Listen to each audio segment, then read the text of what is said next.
Hello and welcome to the table. I'm your host, Teen Wolf, and today we are going to be traveling back to Ixalan, the Caverns of Ixalan to be specific.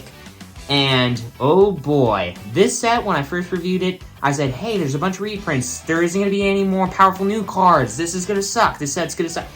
So the reprints are awesome. I'm totally for it. I've always been for it, but I wanted some powerful new stuff, and this set delivered. And today we're going to talk about it. Why this set is going to be so good for freaking Commander and all formats, because this is the set that I've been waiting for.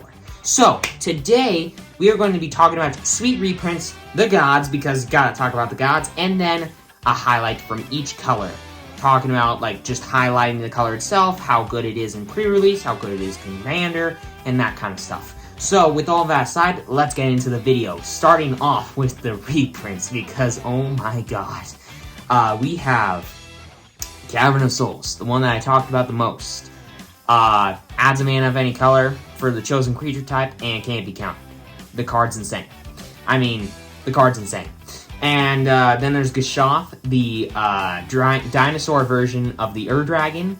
It just deals damage.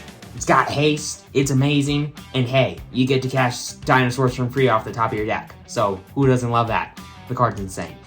And everybody's glad that it's getting reprinted because it used to be $60. And oh, by the way, we are talking about the set as of October 29th. So it should be coming out today. The video should be coming out today. So we're talking about all the spoilers from today. And Growing Rites of Ixalan is also going to be coming out.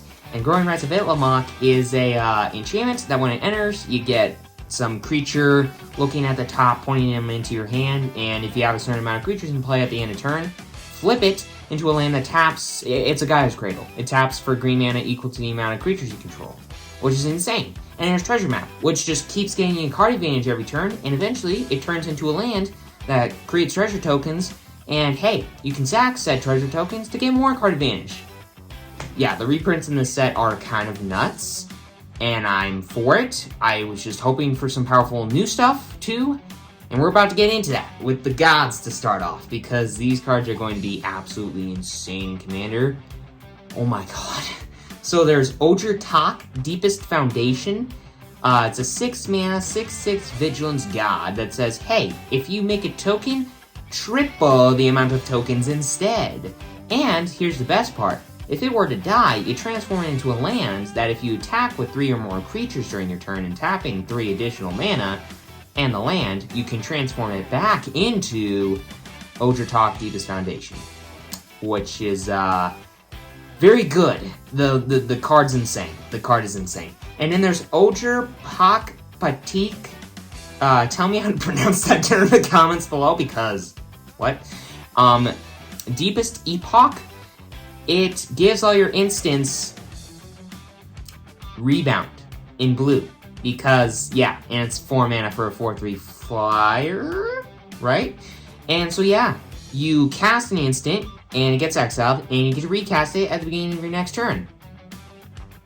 What? And hey, when it dies, you put time counters on it, and you can remove time counters from it to then transform it back into the Epoch. Because that's not busted or insane at all. Why?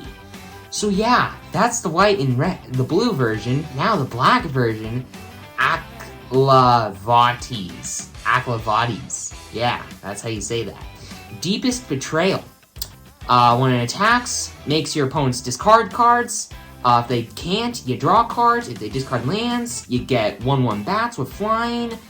So you gotta discard, you force your opponent to discard your powerful stuff, where you make flying threats, and you draw cards eventually, and oh, by the way, when this dies, and it costs 5 mana for like a 5/5 flyer, and then when it dies, you turn it into a land that says, hey, I'm gonna pay an amount of mana, and if a player has 1 or fewer cards in hand, which is very easy to do with the creature on the board that makes all your opponents discard stuff every single turn, then you transform it back into the thing that makes your opponents discard stuff every turn, and you get to draw a bunch of cards off of that, and that's amazing. And why does this card exist? And then, oh my god, this set's nuts. And then there's Ojur Axanil, Deepest Might. Basically, hey, I'm gonna deal non-combat damage with Kumano Fizukakazan. It normally deals 1, but it's actually going to deal damage equal to this thing's power instead. So normally it's going to be 4. But if you buff it up, it could be, I don't know, 20, 40, 50. So yeah, the gods are good. And then it transforms back into a thing, and you can pay an amount of mana, transform back into Axonil, only if you've dealt 4 or more non-combat damage this turn, which in red, that's pretty easy to do. And yeah. The gods are nuts in Commander. The red one's going to be really good in Standard. The black one, I think, is probably going to see some good play in Standard too. Honestly, I think they could all probably see play in Standard. And the green one hasn't been out yet. So yeah, it's probably going to do some like creature cheating into play BS.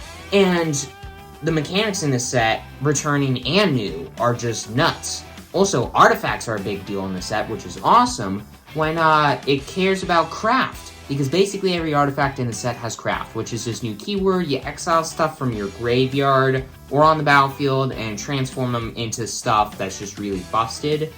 Some of the time it's lands, which have the new keyword cave, therefore Caverns of Ixalan.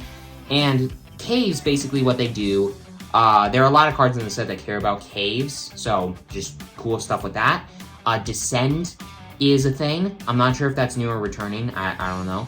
But basically it cares about permanents going to your graveyard and you get bonuses. So yeah, this is a very big set that cares about giving you lots of bonuses. And then there's map tokens, which you can tap them and sack them and then make a creature explore. What does explore do? Well, it's a returning mechanic that says, reveal the top. If it's a land, goes into your hand. If not, put a 1/1 counter on said creature that's exploring, and you can either keep it on top or put it in the graveyard if it sucks. Yeah.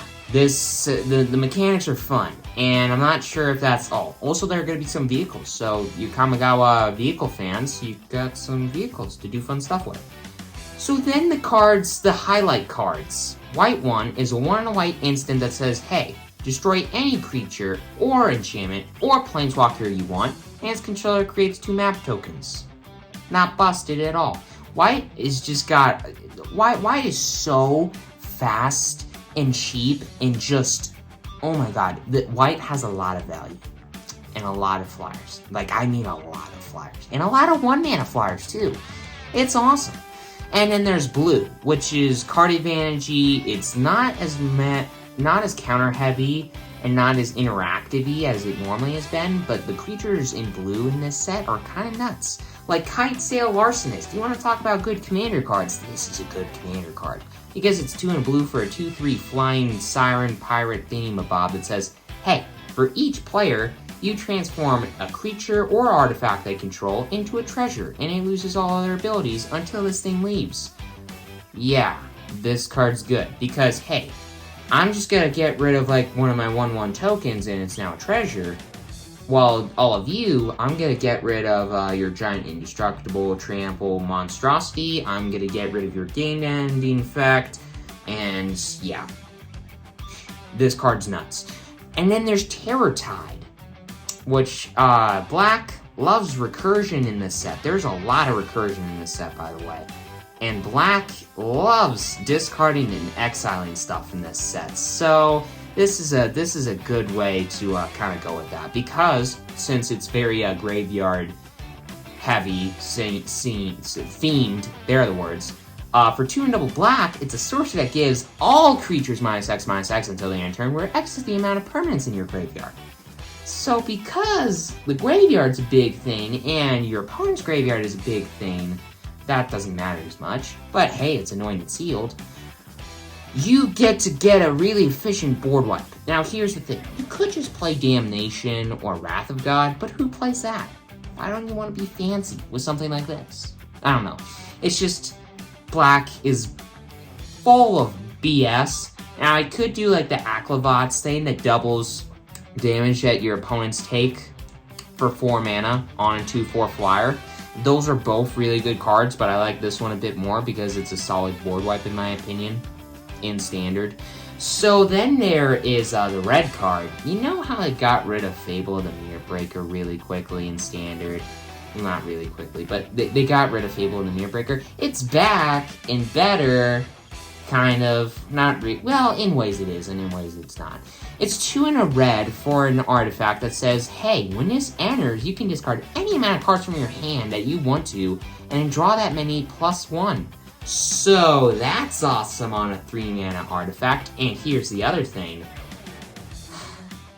Whenever, at the end of your turn, if a thing has gone into your graveyard, from anywhere this turn, you put a counter on it. And if you have 3, maybe 4 of those counters on it, you transform it into a land that taps for red.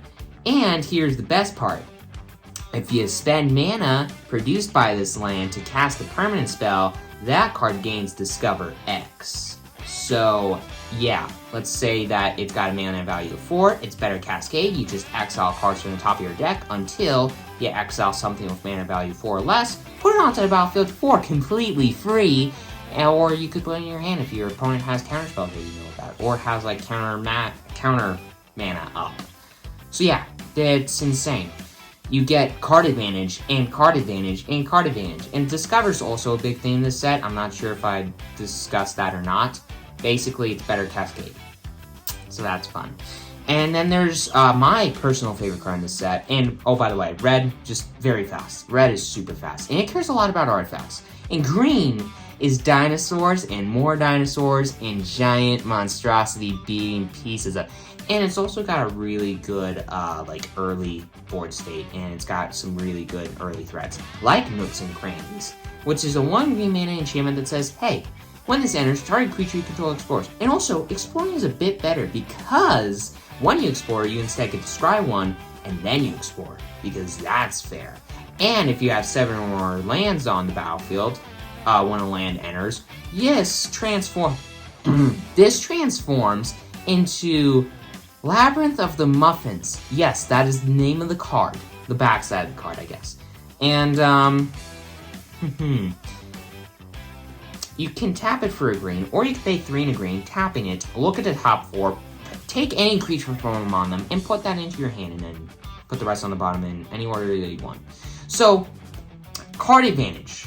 And it's early game awesomeness, and in the late game, it gives you threats throughout the game, and that's awesome. It just keeps giving you threats forever, and that's awesome. And the mid game's pretty good with the explory stuff, and it's just like, this card's fun. This card's fair.